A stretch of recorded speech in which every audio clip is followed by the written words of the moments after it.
Penyerahan tersangka dan barang bukti tahap 2 terhadap 10 orang tersangka dalam perkara komoditas timah. Fakta Kriminal TV. Kamis 13 Juni 2024, tim Jaksa Penyidik pada Direktorat Penyidikan Jaksa Agung Muda Bidang Tindak Pidana Khusus Jampitsus Kejaksaan Agung telah melaksanakan serah terima tanggung jawab tersangka dan barang bukti tahap 2 atas 10 orang tersangka kepada Jaksa Penuntut Umum pada Kejaksaan Negeri Jakarta Selatan. Pelaksanaan tahap 2 tersebut terkait dengan perkara dugaan tindak pidana korupsi dalam pengelolaan tata niaga komoditas timah di wilayah izin usaha pertambangan UP di PT Timah Tbk tahun 2015 sampai dengan 2022.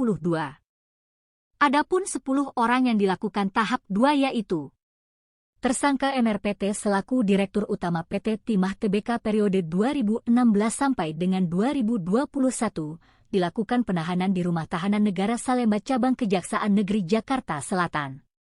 Tersangka E selaku Direktur Keuangan PT Timah Tbk periode 2017 sampai dengan 2018, dilakukan penahanan di Rumah Tahanan Negara Salemba Cabang Kejaksaan Negeri Jakarta Selatan. Tersangka HT selaku Direktur Utama CV VIP, dilakukan penahanan di Rumah Tahanan Negara Salemba Cabang Kejaksaan Negeri Jakarta Selatan. Tersangka MBG selaku Direktur Utama PT SIP, dilakukan penahanan di Rumah Tahanan Negara Salemba Cabang Kejaksaan Negeri Jakarta Selatan. Tersangka SG selaku Komisaris PT SIP, dilakukan penahanan di Rumah Tahanan Negara Salemba Cabang Kejaksaan Agung.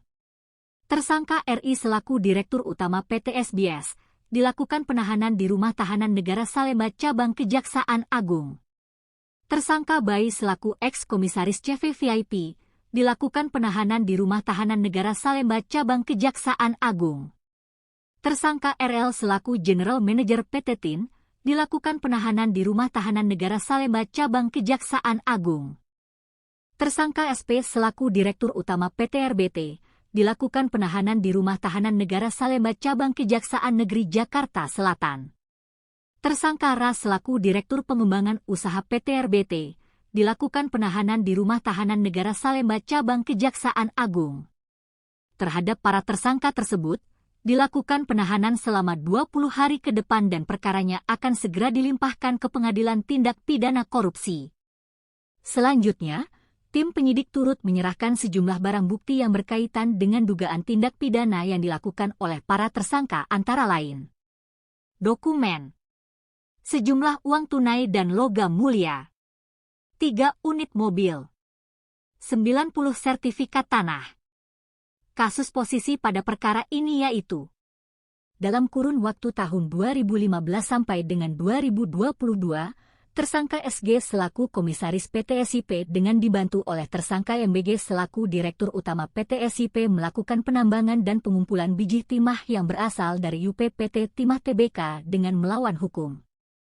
Kemudian dalam kurun waktu 2018 sampai dengan 2019, tersangka SP bersama dengan tersangka RA selaku Direksi PT RBT, menginisiasi pertemuan dengan tersangka MRPT dan tersangka E selaku Direksi PT Timah Tbk untuk melakukan permufakatan jahat dengan mengakomodir penambangan timah ilegal di wilayah UP PT Timah Tbk, yang dibungkus seolah-olah kesepakatan kerjasama sewa-menyewa peralatan prosesing peleburan timah di wilayah UP PT Timah Tbk dan menyepakati harga. Selanjutnya kesepakatan tersebut ditindaklanjuti oleh para smelter yang diwakili oleh tersangka SG selaku Komisaris dan tersangka MBG selaku Direktur Utama PT SIP. Tersangka HT selaku Direktur Utama dan tersangka Bayi selaku Komisaris CV VIP. Tersangka RI selaku Direktur Utama PT SBS. Tersangka RL selaku General Manager PT TIN. Perbuatan para tersangka dalam perkara dimaksud telah mengakibatkan kerugian keuangan negara ceki PT Timah Tbk. Selain itu, tersangka SG, tersangka SP, dan tersangka RI juga diduga kuat melakukan tindak pidana pencucian uang TPPU dengan cara menyamarkan hasil kejahatan dengan cara mengirimkan dana kepada tersangka HM melalui PT Kiasi milik tersangka HLN dengan dalih dana Corporate Social Responsibility CSR dan dengan melakukan pembelian beberapa aset mengatasnamakan orang lain. Pasal 18 Undang-Undang RI Nomor 31 Tahun 1999 sebagaimana diubah dan ditambah dengan Undang-Undang RI Nomor 20 Tahun 2001 Jo. Undang-Undang RI Nomor 31 Tahun 1999 tentang perubahan atas Undang-Undang RI Nomor 31 Tahun 1999 tentang pemberantasan tindak pidana korupsi Jo. Pasal 55 ayat 1 ke 1 KUHP. Khusus tersangka SG, tersangka SP, dan tersangka RI juga disangkakan pasal 3 dan pasal 4 Undang-Undang RI Nomor 8 Tahun 2010 tentang pencegahan dan pemberantasan tindak pidana pencucian uang Jo. Pasal 55 ayat 1 ke 1 KUHP. Selanjutnya, berkas perkara segera dilimpahkan ke Pengadilan Tindak Pidana Korupsi oleh Jaksa Penuntut Umum. Dengan dilimpahkannya 10 berkas perkara ini, maka total perkara yang telah diselesaikan oleh penyidik yaitu sebanyak 13 tersangka atau berkas perkara termasuk dengan perkara dugaan tindak pidana obstruction of justice. Sedangkan, 9 berkas perkara lainnya masih dalam tahap penyempurnaan. Dian Haryani dan Aryan Syah melaporkan ke Fakta Kriminal TV. Like and subscribe.